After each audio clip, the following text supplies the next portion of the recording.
గానే మాట్లాడతాను అధ్యక్ష మిమ్మల్ని ఎంతో ఉన్నతమైన స్థానంలో కూర్చోబెట్టినందుకు 3 పార్టీల వారికి ధన్యవాదములు తెలియజేసుకుంటూ మీ రోల్ అధ్యక్ష ఇది చిన్న విషయం కాదు.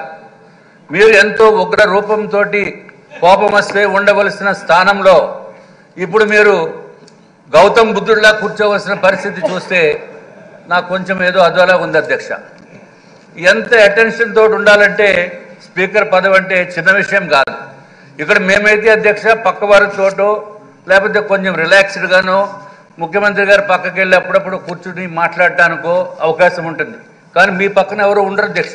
పక్కన మాట్లాడటానికి ఉండదు, ఏదైనా దగ్గు వస్తున్నా పెద్దగా చేయడానికి ఉండదు, కోపం వచ్చినా చూపించడానికి ఉండదు, ఏదైనా గోకుందామంటే అది కూడా ఉండదు అధ్యక్ష.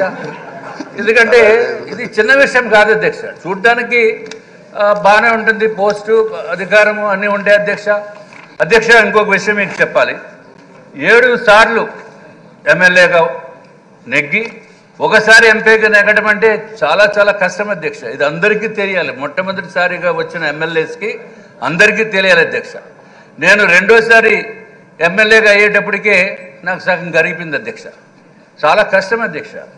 అట్లాగే ఈరోజు ఒక విషయం ఏంటంటే అధ్యక్ష 22 జూన్ ఇదే రోజు మీ అత్యంత ప్రియమైన శిష్యుడు వెలగపూడి రామకృష్ణబాబు గారు 4వసారి ప్రమాణం చేసి శాసనసభలో వచ్చిన రోజు నిన్న అయింది అధ్యక్ష. ఈ రోజు వారి జన్మదినం అధ్యక్ష. వారి జన్మదినం నాడు మీరు అధ్యక్ష పదవిని స్వీకరించడం అనేది మాకు చాలా చాలా సంతోషం అధ్యక్ష. ముందుగా మీ ద్వారా